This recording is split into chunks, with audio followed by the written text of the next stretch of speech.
Merci d'être sur la télévision Labari pour suivre le journal de ce jour, jeudi 24 septembre 2020. Mesdames, Messieurs, bonsoir et bienvenue à tous. Direction la rive droite de Niamey, notamment dans le 5e arrondissement communal, où des milliers de personnes sinistrées vivent dans des situations très difficiles. Des sinistrés qui ont besoin de tous et qui ont besoin d'être assistés dans cette épreuve, face notamment à la montée des eaux du fleuve Niger. La coordination des appelés de service civique national a procédé ce matin, donc cet après-midi, à une opération de don à ces sinistrés, et c'est l'école Kirkisoy qui a servi de cadre notamment dans le quartier Yalga du 5e arrondissement communal de la ville de Niamey. Objectif, soutenir ces personnes qui se trouvent dans cette situation très difficile. Reportage Nafisa Yahaya et Halidou Bourema. Soutenir et apporter du réconfort aux personnes victimes d'inondations dans ces moments plus que difficiles, telle est la vision de la coordination des appelés du service civique national en apportant ce don en vivres aux sinistrés du quartier Nyalga de l'arrondissement communal Niamey 5. La situation dans laquelle les gens là sont en train de vivre, c'est une situation très difficile parce que vraiment ce sont des gens qui ont perdu leur maison, ce sont des gens qui ont perdu leurs champs.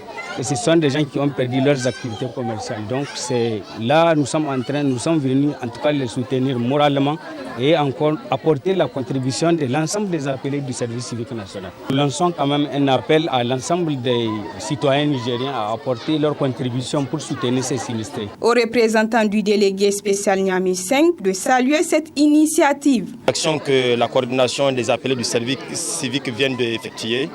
Donc au nom du président de la République, au nom du chef du gouvernement, au nom du délégué président de la délégation spéciale et du DS, nous tenons, au nom de la population du 5e arrondissement, nous tenons franchement à remercier ces bonnes volontés.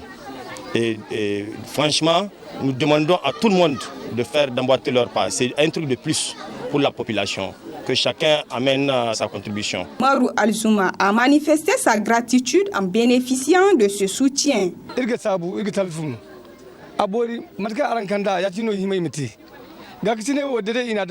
Nous sommes très fiers et très reconnaissants de ce don combien important que vous venez de nous apporter. C'est vraiment une très belle initiative qui est à imiter.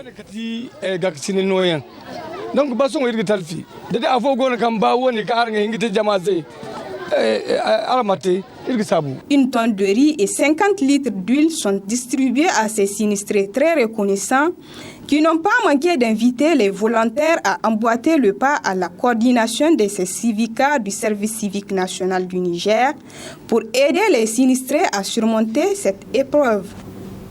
Ah oui, Nafisa Yahya, ils en ont tellement besoin. Les acteurs de la société civile nigérienne, à savoir Moukela Halidou du SINASEB, également secrétaire général adjoint de la CNT, Michael Zodi et Moudi Moussa du mouvement tournant de la page TLP Niger, vont passer leur 198e nuit de détention dans les maisons d'arrêt de Daïkaina, Walam et Kolo dans la région de Tilaberi. Ils ont été tous arrêtés à la suite de la manifestation pacifique du 15 mars 2020 contre le détournement de plusieurs milliards de francs CFA au ministère de la Défense nationale. Depuis leur arrestation, des voix s'élèvent ici au Niger et à l'international pour exiger leur libération. Les acteurs sociaux et politiques face aux défis de l'alternance et au changement, c'est le thème d'une conférence débat organisée hier, 23 septembre 2020, par le mouvement tournant la page TLP Niger dans le cadre de la commémoration de la Journée internationale de la démocratie. 4 éminents conférenciers ont développé ce thème dans la salle de réunion du syndicat national des agents de douane SNADA. Le résumé avec Ismaël Moumouni et Sadoudoumi. Sensibiliser davantage les citoyens sur les enjeux des élections, objet de cette table ronde qui s'inscrit dans le cadre de la commémoration de la Journée internationale de la démocratie. Cette activité, dont le thème porte sur les acteurs sociaux et politiques face aux défis de l'alternance et au changement, est initiée par le mouvement tournant la page en collaboration avec le cadre des activistes démocrates engagés pour un Niger émergent. Le choix de ce thème n'est pas fortuit.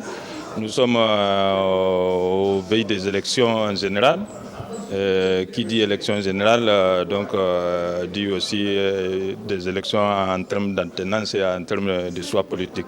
Donc nous estimons que par rapport à ce qui se passe par rapport à la gouvernance, il doit y avoir une alternance démocratique par rapport aux futures élections.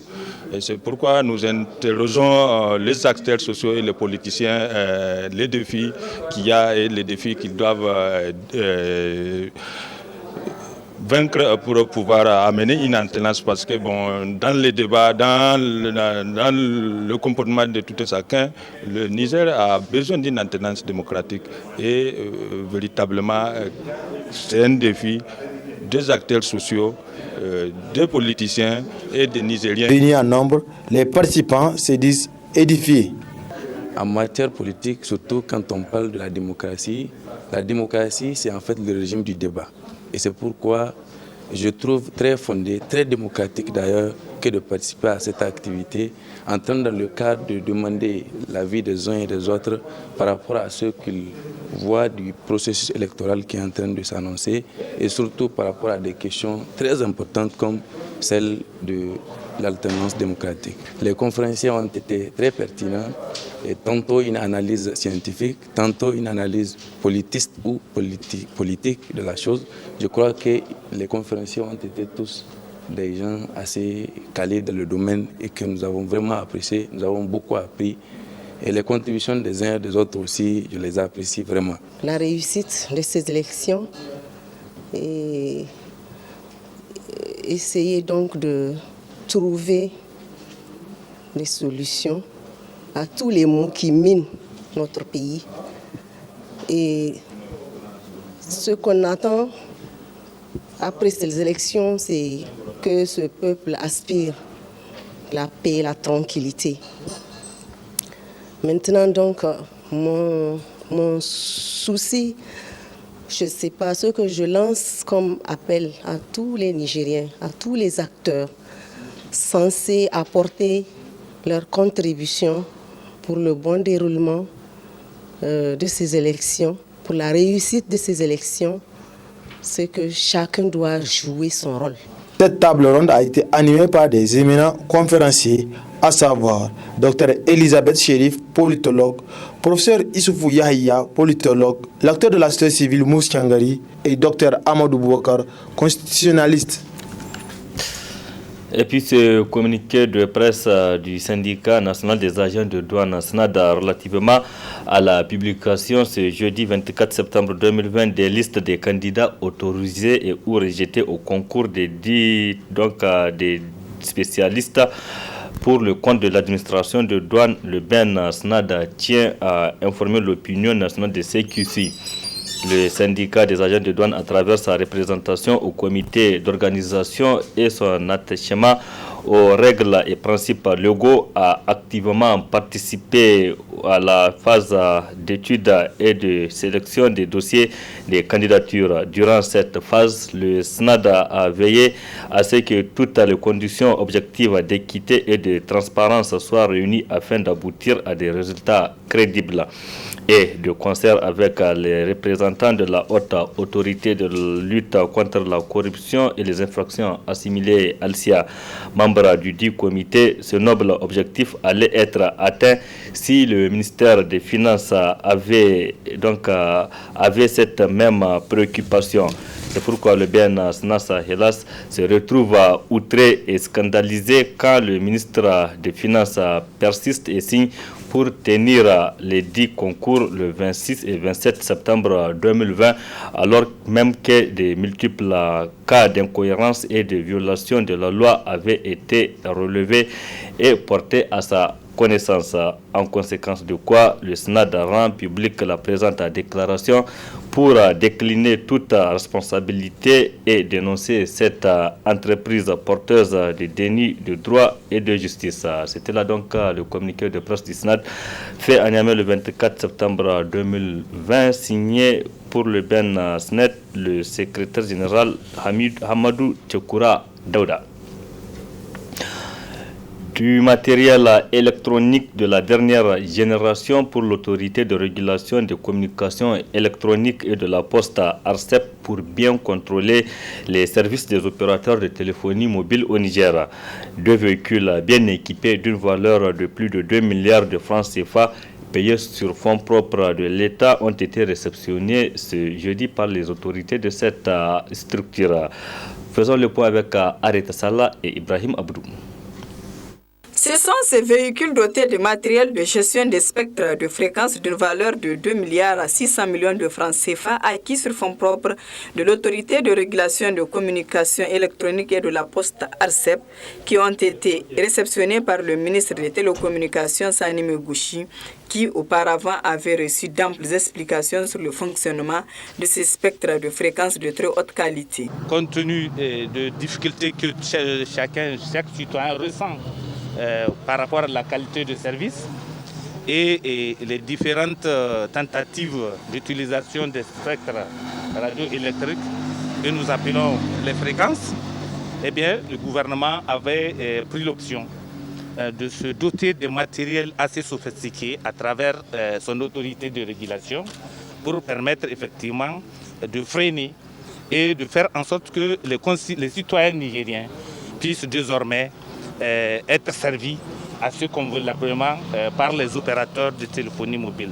Donc je pense que c'est une étape particulièrement importante pour ce secteur, pour la régulation, l'autorité de régulation, d'acquérir des matériels de dernière génération en vue effectivement de suivre et aussi d'assurer et de détecter toutes les défaillances qui font en sorte que l'accès, la qualité des services au Niger, tant du point de vue Internet que du point de vue téléphone, puisse être effectivement amélioré. Le directeur de radiocommunication explique l'importance de ces spectres. Pour les 2 véhicules équipés, ça c'est pour le contrôle de fréquences radioélectriques. Donc vous savez, les fréquences sont utilisées par les opérateurs de téléphonie au niveau de leur réseau mobile. Vous savez aussi pour leur communication à la ONG, il y a les services de sécurité, il y a la radiodiffusion. Donc il y a plusieurs types d'utilisation de fréquences. Donc de par la réglementation au Niger, c'est l'autorité de régulation qui est chargée pour le compte de l'État de la gestion du spectre de fréquences. Tout le spectre. Donc le véhicule est équipé d'un certain nombre de matériels, dont des récepteurs de fréquences, des antennes de réception, donc un GPS de précision et les moyens de communication. Parce que les équipements, quand ils seront en déplacement, ils seront toujours reliés au centre de contrôle qui sera installé ici au niveau de l'ARCEP. Donc au fur et à mesure qu'il faut les mesures, ces mesures-là peuvent être rapatriées au niveau du centre de contrôle pour déjà comparer avec la base de données des utilisations qu'on a, pour voir est-ce que les différents utilisateurs du spectre sont en train de respecter les termes de leur assignation, donc est-ce qu'ils sont en train de respecter la réglementation en la matière, et aussi pour voir est-ce qu'il n'y a pas des émissions illicites, donc des gens qui ne sont pas autorisés mais qui sont en train de mettre. Et vous savez, ce genre de situation est susceptible de provoquer des gènes, enfin, qu'on appelle communément brouillage, aux autres utilisateurs légalement autorisés. Il faut noter qu'il y aura un 3e véhicule où sera installée une plateforme de contrôle de qualité de services de réseau mobile, de voix, de SMS et de data. Merci Areta Salah. Restons toujours avec l'autorité de régulation des communications électroniques et de la poste ARCEP qui a procédé ce matin à la présentation de sa stratégie de régulation 2020-2030. C'était ce jeudi matin à l'hôtel Bravia sous la présidence du ministre des Postes, des Télécommunications et de l'économie numérique.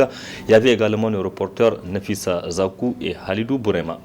Cette présentation de la stratégie de régulation des communications électroniques et de la poste 2020-2030 de l'autorité de régulation des communications électroniques et de la poste ARCEP coïncide avec la présentation au ministre des Postes, des Télécommunications et de l'économie numérique de nouveaux matériels et équipements de contrôle livrés à l'ARCEP. Occasion saisie par la présidente de l'ARCEP de rappeler l'importance d'une telle stratégie pour l'ARCEP. L'élaboration d'une stratégie de régulation en tant que cadre de référence pour l'ARCEP est consacrée par l'article 23, alinéa 1er de la loi numéro 2018-47 du 12 juillet 2018, qui dispose que le Conseil national de régulation des communications électroniques et de la Poste est l'organe délibérant de l'ARCEP. À ce titre, il exerce les attributions suivantes: de définir et proposer au gouvernement la stratégie de régulation de l'ARCEP. Au vu de ce qui précède, il est donc une obligation pour l'ARCEP de se doter d'une stratégie de régulation ainsi que d'un plan stratégique assorti d'un plan d'action et d'une programmation budgétaire. Sachant que le premier plan stratégique a débuté en 2014 et s'est achevé en fin 2018, coïncidant ainsi avec la création de l'ARCEP, il devient impératif de finaliser les diagnostics de réalisation de l'ancienne ARTP pour arriver à bâtir une nouvelle stratégie de régulation et un nouveau plan stratégique qui tiendrait compte également des nouvelles exigences tant nationales qu'internationales. Quant au ministre des Postes, des Télécommunications et de l'économie numérique, il a dans son intervention souligné que l'exercice de régulation est confronté à d'énormes faiblesses et défis. Il faut rappeler qu'au Niger, jusqu'à maintenant, l'exercice de la régulation est confronté à d'énormes faiblesses et défis à relever. Le non-respect des obligations inscrites dans les cahiers des charges, le faible investissement des opérateurs dans le secteur, la détérioration de la qualité des services mobiles et Internet, les coûts élevés d'accès aux services, la faible pénétration de l'Internet, l'existence d'acteurs informels sur le marché postal, faible partage des infrastructures, persistance de la fraude dans les réseaux, faible intégration des TIC dans les prestations postales, existence d'une concurrence déloyale dans le secteur postal. La mise en œuvre de cette stratégie nationale de régulation permet à terme l'application stricte des textes législatifs et réglementaires, notamment la loi 2018-45 du 12 juillet 2018 portant réglementation des communications électroniques au Niger, la satisfaction des citoyens à l'accès aux services numériques et postaux de qualité, l'efficacité et l'efficience de la gouvernance de l'ARCEP. La cérémonie a pris fin par la présentation de la stratégie de régulation de l'ARCEP qui sera transmise au gouvernement pour approbation. Plusieurs militants du parti MNSD Nassara ont été sanctionnés par le bureau politique national pour manquement au texte du parti. L'annonce a été faite ce jeudi lors d'un point de presse animé par le secrétaire général du bureau politique national de ce parti, juste après une réunion extraordinaire disciplinaire. Précision Hamza Sakou, Chebou Guissou.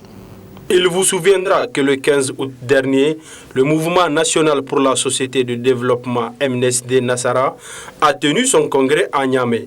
Un congrès au cours duquel mandat a été donné au bureau politique national à travers une procédure disciplinaire d'examiner et de décider sur le comportement de certains des militants du parti. Objet de cette réunion extraordinaire à l'issue de laquelle le bureau politique national décide de ce qui suit. Des demandes d'explications individuelles ont été adressées à 16 militants du MNSD Nassara, en leur impartissant un délai pour répondre par rapport aux fautes qui leur sont reprochées. Les 16 ont répondu, chacun en ce qui le concerne, à travers ce que l'on appelle les réponses aux demandes d'explication. Conformément aux réponses reçues, le DOP s'est réuni, a pris chaque demande d'explication et a lu les réponses qui ont été données. Le bureau politique aujourd'hui en sa session plénière, en sa session extraordinaire d'aujourd'hui, en session disciplinaire, a commencé par demander est-ce que parmi les contrevenants et les mis en cause, il y a ceux qui souhaitent s'expliquer.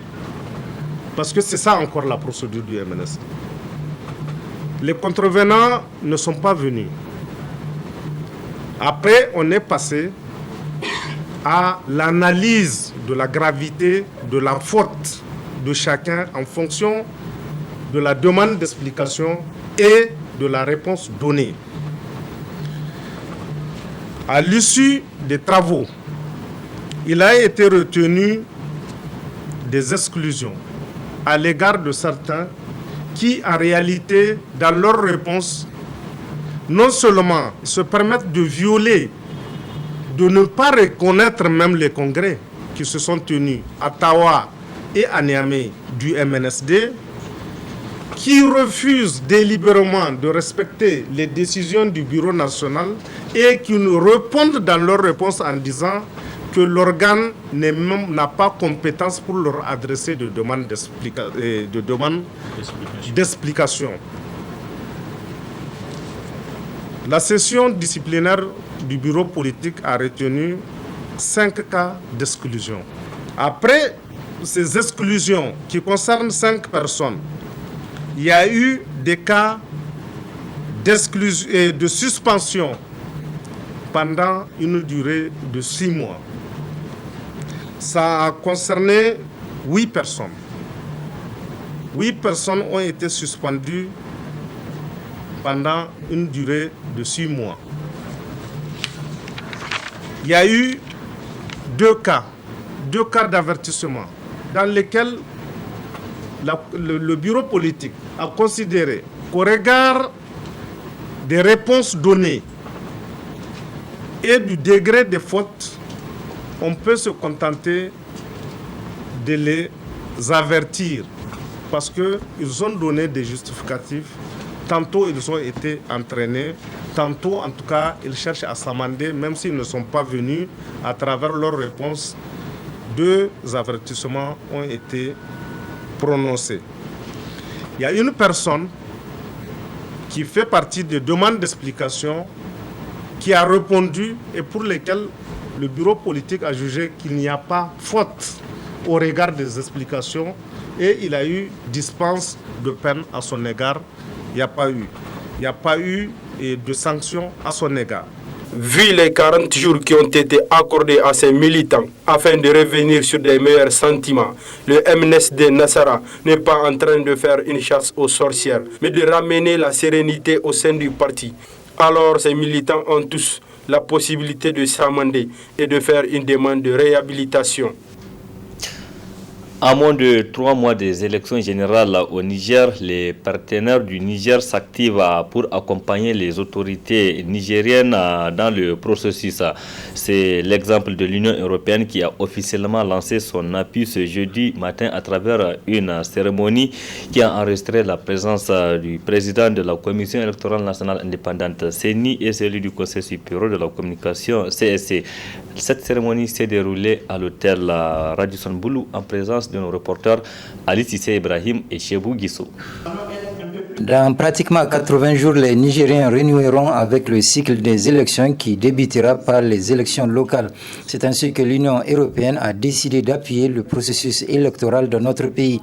Rabiou Nafiou, représentant du ministre de l'Intérieur, a relevé l'intérêt qu'accorde l'Union européenne aux futures élections qui commenceront bientôt. Les élections contribuera incontestablement non seulement à renforcer la crédibilité du processus électoral, mais aussi et surtout à renforcer la crédibilité des institutions qui en seront issues. Et c'est en cela que l'accompagnement de l'ensemble des partenaires du Niger est apprécié à sa juste valeur. Présent à cette cérémonie, le président de la CENI, Issa Kassouna, précise les contours de l'appui fourni par l'Union européenne. Nos partenaires techniques et financiers, dont l'Union européenne, ont manifesté leur intérêt pour les élections de notre pays, ainsi que leur intention d'accompagner la CENI dans la préparation des scrutins en vue d'organisation d'élections du cycle électoral en cours. La cérémonie de ce jour est née la matérialisation, puisqu'elle marque le lancement officiel des appuis de l'Union européenne au processus électoral. Je dis bien des appuis, il s'agit d'appuis multiformes adressés à la CENI de façon directe, mais aussi à tous les autres organes concourant au bon déroulement du processus électoral. J'ai nommé le CSC, les juridictions, la logistique et toutes les autres institutions intervenantes. Intervenant à son tour, l'ambassadeur Dr Denisa Elena Ionet a fait tout un rappel en ce qui concerne la nécessité d'aller vers des élections transparentes et apaisées, tout en mettant l'accent sur l'importance du dialogue. Nous savons que la démocratie ne se réduit pas à une opération électorale. D'où l'approche cycle électoral d'un côté, mais également sur un plan plus large, un processus démocratique repose sur un dialogue durable entre la population et ses représentants, entre le pouvoir en place et l'opposition, entre l'État et la société civile, avec des médias transparents et libres. Enfin, au cours de cette cérémonie, des projets de renforcement de capacité de la CENI, du CSC et la question de la stabilité et de la paix ont été présentés. Merci Alice Brema. Les membres de la coalition ASSO et PT sont en formation de 2 jours à Niamey, une formation qui a débuté ce matin et qui prendra fin demain, vendredi. Une session qui porte sur le contrôle citoyen et la redevabilité. Compte rendu Asma Oseidou et Sadou Doumi. Renforcer les capacités des acteurs de la société civile à redoubler d'efforts au niveau de leur organisation de manière efficace pour contribuer à l'amélioration de la participation des citoyens au processus de prise de décision et de la mise en œuvre des politiques publiques. Tel est l'objectif visé à travers cette formation initiée par la coalition nigérienne pour une éducation de qualité pour tous, ASSO EPT. Cette décentralisation a pour objectif de promouvoir le développement par le bas et de diffuser les principes démocratiques dans les milieux locaux afin d'améliorer les conditions de vie des populations. La mise en œuvre de cette politique publique complexe et transversale met en présence et en rapport de nombreux et divers acteurs aux différents niveaux de la gestion publique. Ce dispositif de gouvernance à la base devrait permettre l'instauration des mécanismes appropriés, donc permettant aux populations de mesurer le caractère adéquat des interventions qui répondraient à leurs préoccupations et à leurs réclamations. Cependant, et malgré les efforts consentis par l'État et ses partenaires en matière d'information, de communication et de formation des citoyens, les différents acteurs n'ont pas tous la même compréhension de cette importante et profonde mutation institutionnelle dans laquelle le pays s'est engagé. En effet, les citoyens à tous les niveaux et conformément aux lois en vigueur, jouissent du droit à la redevabilité et au contrôle de l'action publique. Les organisations de la société civile, conformément à leur mandat, ont un rôle à jouer dans ce processus, a rappelé le président de la coalition. Ceci répondrait à l'impératif d'une communication avec les parties prenantes et l'instauration d'une culture de bonne gouvernance et de démocratie participative à tous les niveaux des entités administratives. Les organisations de la société civile, conformément à leur mandat de veille citoyenne de contrôle citoyen, ont un rôle important à jouer dans ce processus de renforcement des capacités des citoyens en général et des acteurs locaux en particulier pour leur pleine participation à la gouvernance publique. C'est pourquoi la présente session de formation sur le contrôle citoyen et la redevabilité qu'organise la coalition ASSO-EPT vise à renforcer les capacités afin d'outiller vos organisations à redoubler d'efforts et de manière efficace pour contribuer à l'amélioration de la participation des citoyens au processus de prise de décision et de la mise en œuvre des politiques publiques. Cette formation des membres de la coalition des structures alliées sur le contrôle citoyen et la redevabilité durera 2 jours. Merci Asma Ousseidou. Point final de cette édition. Merci aussi à vous de l'avoir suivi. Restez en compagnie du programme de la télévision Labari. Excellente nuit à toutes et à tous. Au revoir.